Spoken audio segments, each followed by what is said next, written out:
menyebabkan baginda mendapat tentangan yang hebat, maka baginda terpaksa berhijrah ke Madinah, dan di Madinah Rasulullah telah mendirikan sebuah kerajaan Islam yang kuat dan disegani oleh seluruh pelosok dunia.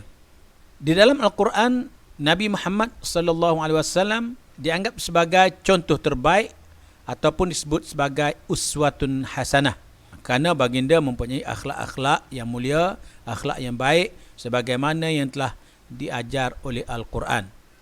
Sifat-sifat kenabian dan kerasulan yang terdapat pada diri Nabi Muhammad SAW adalah seperti bercakap benar, yakni siddiq, amanah, menyampaikan wahyu, yakni tabligh, bijaksana, fatanah, berakhlak, lemah lembut, berbudi pekerti, penyabar, toleran dan sebagainya.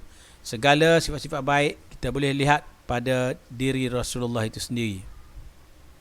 Baginda bukan saja seorang Nabi dan Rasul, tetapi juga sebagai seorang pemimpin negara dan juga pemimpin masyarakat. Pada awalnya beliau cuma terkenal sebagai Nabi dan Rasul, namun akhirnya baginda muncul sebagai panglima tentera dan juga pemimpin negara yang disegani. Kalau kita nak menulis, latar belakangnya janganlah terlalu panjang.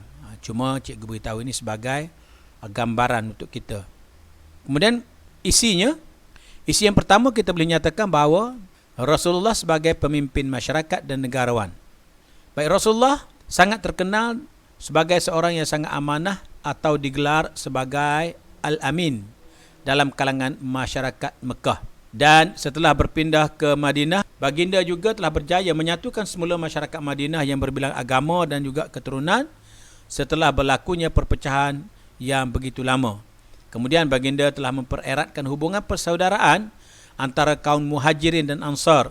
Bagi mengekalkan perpaduan, Nabi Muhammad SAW menyeru semua kaum yang terdapat di Madinah agar bersama-sama berganding bahu dan bertanggungjawab mempertahankan Madinah daripada serangan musuh-musuh Islam.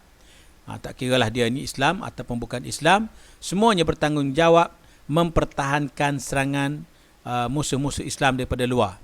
Dan perkara ini terkandung di dalam Piagam Madinah yang menjelaskan tentang tanggungjawab seorang Islam dan bukan Islam dalam mempertahankan kota Madinah. Konsep keadilan beliau dalam masyarakat terselah dalam kes komplot kaum Yahudi Bani Quraizah yang berkomplot dengan kaum musyrikin Quraisy untuk menentang Islam. Dalam kes ini, beliau telah menyerahkan kepada ketua-ketua suku iaitu Sa'ad bin Ubadah, ketua kaum Khazraj, dan Sa'ad bin Mu'adz, ketua kaum Aus, untuk menjalankan siasatan. Setelah siasatan selesai, maka Nabi Muhammad SAW menyerahkan kuasa menjatuhkan hukuman kepada Sa'ad bin Mu'adz kerana beliau lebih arif tentang kedudukan Bani Quraizah. Ini kita kata isi yang pertama sebagai pemimpin masyarakat dan juga negarawan. Isi yang kedua sebagai pemimpin politik. Baik, sebagai pemimpin politik, Rasulullah SAW telah menunjukkan kebijaksanaannya ataupun kita katakan kepimpinan politik Nabi Muhammad SAW terselah sejak beliau di Mekah lagi, iaitu ketika baginda menyelesaikan masalah perpindahan Hajarul Aswad ke tempat asalnya, iaitu di Kaabah. Kepimpinan politik beliau juga tergambar di peringkat antarabangsa apabila baginda dianggap sebagai seorang diplomat yang berjaya kerana inisiatifnya menghantar perwakilannya ke luar negara, seperti menghantar perwakilan ke Habsyah, Mesir, Byzantine dan Parsi bagi memperkenalkan ajaran Islam kepada mereka di sana. Kesan daripada misi diplomatik inilah telah menyebabkan negara-negara tersebut akhirnya tunduk di bawah pemerintahan Islam. Nabi Muhammad SAW juga telah memperkenalkan satu sistem yang ini disebut sebagai sistem syura, iaitu sistem musyawarah, di mana sistem ini telah dilaksanakan di semua peringkat pentadbiran dalam semua bidang. Sebagai contoh, pengadilan terhadap tawanan perang Bani Quraizah dilakukan secara sistem syura, yakni berpakat ataupun bermesyuarat. Dan lanjutan daripada inilah, satu majlis syura ditubuhkan secara rasmi pada zaman Khalifah Umar Al-Khattab, mengambil contoh daripada apa yang ditunjukkan oleh Nabi Muhammad SAW. Baik, yang ketiga, isi yang ketiga ialah sebagai pemimpin dan perancang ekonomi. Nabi Muhammad sallallahu alaihi wasallam telah memperkenalkan satu dasar ekonomi baru bagi menggantikan dasar ekonomi zaman jahiliah, di mana baginda menggalakkan orang-orang Islam bekerja keras dan bergiat aktif dalam urusan perniagaan dan juga dalam urusan pertanian. Dan usaha-usaha mencari kekayaan juga kesenangan di dunia adalah diharuskan asalkan tidak melibatkan riba serta menunaikan zakat apabila sampai haul dan cukup nisabnya. Inilah ekonomi secara Islam. Dan baginda sendiri telah berusaha untuk membangunkan ekonomi orang Islam. Umpamanya, tanah-tanah yang terbiar telah diusahakan semula, serta tanah-tanah yang tergadai kepada orang Yahudi telah berjaya ditebus semula dan dikerjakan. Selain itu, baginda juga berjaya menyekat kegiatan kaum Quraisy yang memonopoli aktiviti perdagangan, terutama yang berkaitan dengan ekspedisi kafilah perdagangan kaum Quraisy pada zaman itu. Isi yang keempat ialah sebagai pemimpin tentera.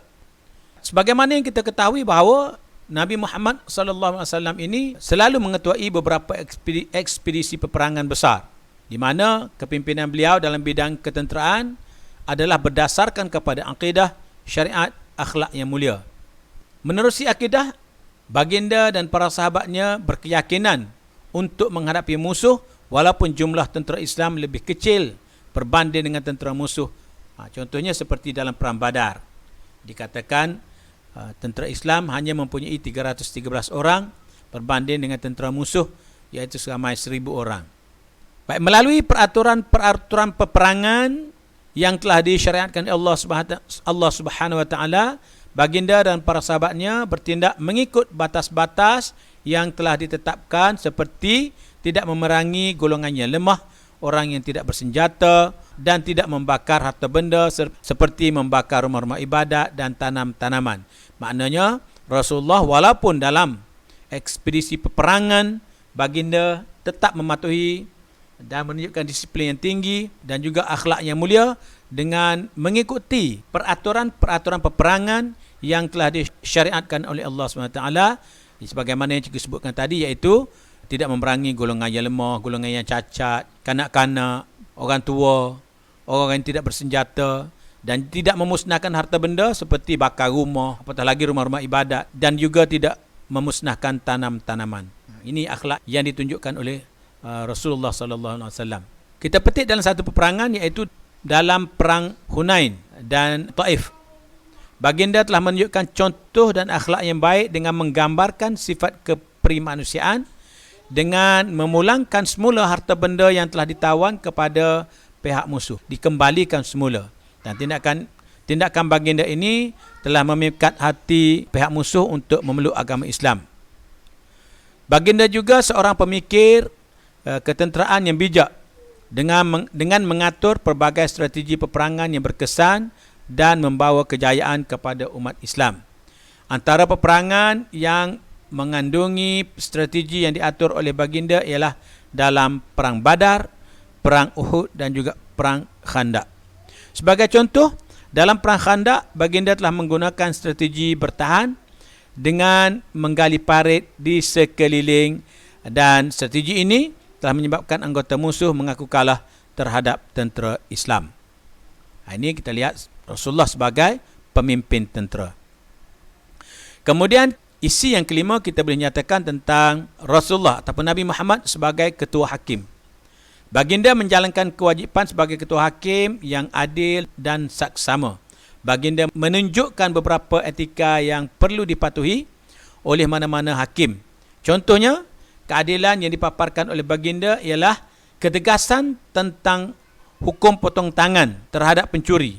Walaupun pencuri itu ialah Fatimah radhiyallahu anha, anak yang paling disayang oleh baginda.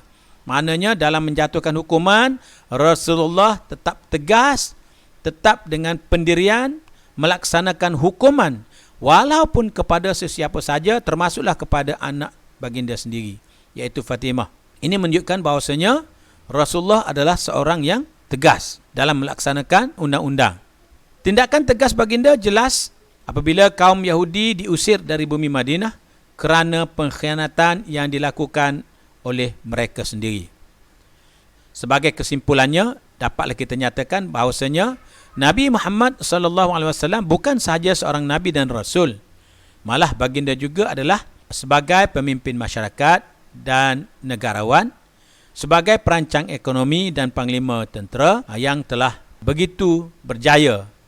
Dan hal ini menunjukkan agama Islam bukan sahaja mementingkan aspek akidah semata-mata, malahan juga merangkumi aspek-aspek kehidupan manusia.